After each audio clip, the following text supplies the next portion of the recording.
Haribhoomi TV पर आपका स्वागत है। दोस्तों, आज हम बातचीत करेंगे राज्यसभा चुनाव को लेकर। राज्यसभा चुनाव का बिगुल बज चुका है, राजनीतिक गलियारों में हलचल तेज है और सभी दलों ने रणनीति बनानी भी शुरू कर दी है।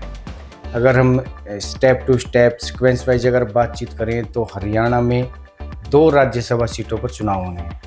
किरण चौधरी जिस सीट से राज्यसभा सांसद हैं वो सीट खाली होंगी और रामचंद्र जांगड़ा जिस सीट से सांसद हैं वो सीट खाली होंगी।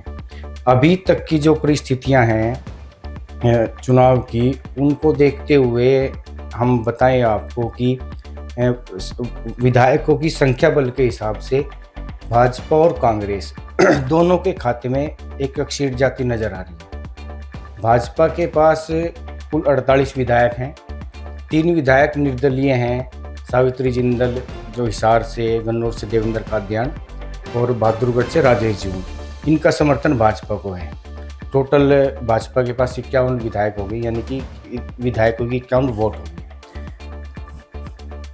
कांग्रेस की बात करें तो कांग्रेस के पास 37 विधायक हैं। राज्यसभा उम्मीदवार को जिताने के लिए, एक उम्मीदवार को जितवाने के लिए 31 वोट की जरूरत है। तो विधायकों की संख्या बल के हिसाब से भाजपा और कांग्रेस एक प्रत्याशी को भी मैदान में उतारती है तो अपने अपने प्रत्याशी को आसानी से जितवा के ले जा सकती है। लेकिन जो नई चर्चा चली हुई है वो है क्रॉस वोटिंग की। अगर कांग्रेस की अंदरूनी गुटबाजी हावी ना रही और क्रॉस वोटिंग ना रही तो उसी स्थिति में कांग्रेस अपना उम्मीदवार जितवा सकती है।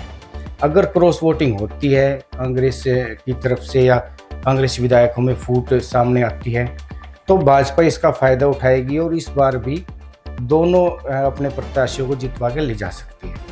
क्रॉस वोटिंग की हम पिछले चुनावों के बारे में अगर क्रॉस वोटिंग की बात बताएं तो आपको क्रॉस वोटिंग कहानी ये है ये 2016 के राज्यसभा चुनाव की बात करते हैं। पहले 2016 के राज्यसभा चुनाव में भाजपा ने चौधरी वीरेंद्र सिंह को मैदान में उतारा था और एक निर्दलीय उम्मीदवार थे सुभाष चंद्रा, उनको निर्दलीय के तौर पे वो थे, भाजपा ने उनको समर्थन दिया था बाद में। अच्छा, इस चुनाव में इनेलो आर के आनंद को लेके आई थी। आर के आनंद की मुलाकात सोनिया गांधी से हुई थी तो ये माना जा रहा था कि आर के आनंद को कांग्रेस समर्थन देगी। लेकिन सबसे बड़ी सियासत इसी चुनाव में हुई। जो 14 विधायक थे जो कांग्रेस की साइड के थे तो उन पर आरोप लगा कि इन्होंने बैलेट पेपर पर एक अलग अलग शाही के पेन से मार्किंग के निशान लगाया है। बाद में इन 14 वोट्स को रद्द करने की मांग भी की गई लेकिन रद्द नहीं हुई। उसका अब असर ये हुआ था उस दौरान कि आर के आनंद चुनाव हार गए थे और सुभाष चंद्र चुनाव जीत गए थे। तो उस दौरान भी भाजपा दोनों उम्मीदवार को जितवाने में कामयाब रही थी। 2022 के जब राज्यसभा चुनाव हुए तो उनमें भी क्रॉस वोटिंग ने अच्छा खेला किया था। 2022 में भाजपा ने पूरी रणनीति के तहत कृष्णलाल पंवार को राज्यसभा उम्मीदवार बनाया था। कांग्रेस ने अपने प्रिय अजय माकन को मैदान में उतारा था राज्यसभा के लिए हरियाणा से चुनाव जितवाने के लिए। अच्छा, इसी दौरान क्या हुआ था, 2022 के चुनाव में भी दोनों दलों के पास विधायकों की संख्या, जो वोटों की संख्या है वो पूरी थी, यानी कि उस दौरान भी कांग्रेस और भाजपा के खाते में एक सीट जा सकती थी। हुआ क्या इस चुनाव में कि उस तरफ से कार्तिकेय शर्मा को निर्दलीय चुनाव मैदान में उतारा गया और भाजपा ने उसको समर्थन दे दिया। इस चुनाव में भी क्रॉस वोटिंग हुई थी। इस क्रॉस वोटिंग में अगर आपको याद हो तो इस क्रॉस वोटिंग में किरण चौधरी और कुलदीप बिश्नोई का नाम खुल के सामने आया था। बहुत सारे नेताओं ने कहा भी था, सबूत भी दिए थे, दिखाया भी था कि किस तरह कांग्रेस के विधायकों ने क्रॉस वोटिंग करके कार्तिकेय शर्मा को जितवाया है। उस तरफ से भाजपा के कोटे से जो विधायक बचे हुए थे उनकी वोट कार्तिकेय शर्मा को मिली थी। तो 2022 के चुनाव में भी कांग्रेस अपना उम्मीदवार जितवाने में कामयाब नहीं हो पाई थी। 2022 के चुनाव में भी कार्तिकेय शर्मा और जो कृष्णलाल पंवार दोनों को भाजपा ने जितवाया था। अब यही क्रॉस वोटिंग, इसी क्रॉस वोटिंग का डर 2026 में भी है। कांग्रेस को पूरी तरह सता भी रहा ये डर अभी से अपने विधायकों की निगरानी करनी शुरू भी कर दी है। इसमें है क्या, ये थोड़ा समझेंगे इस बात को, बड़ी आसानी से हम समझाएंगे भी आपको कि 2026 के चुनाव में क्या होने की संभावना है या क्या हो सकता है। राज्यसभा चुनाव 2026 में 16 मार्च को वोटिंग होनी है। भाजपा के पास 48 + 3 51 वोट हैं।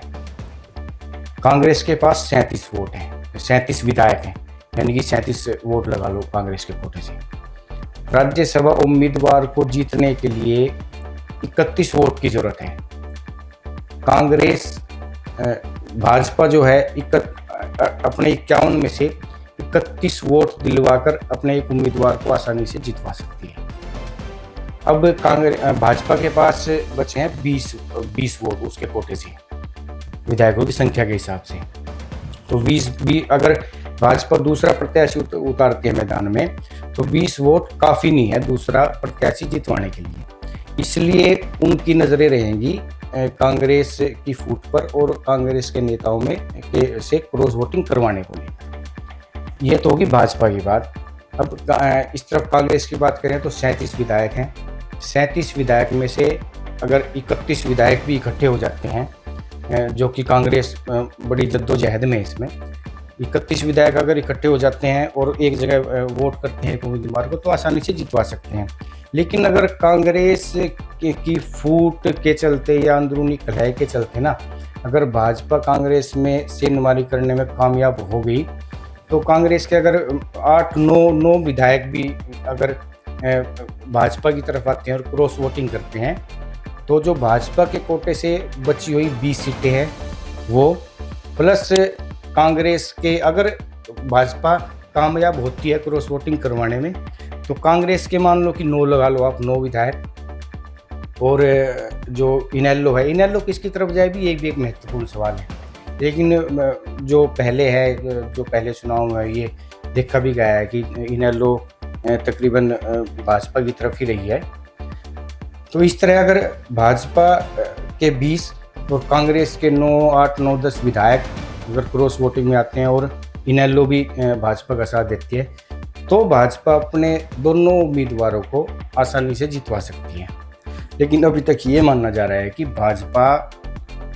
भाजपा इसमें चुनाव में एक उम्मीदवार अपना पार्टी से लेकर आएगी। और अभी तक जो ये राजनीतिक चर्चा है कि एक उम्मीदवार पहले की तरह निर्दलीय उतारेगी और उसको अपना समर्थन देगी।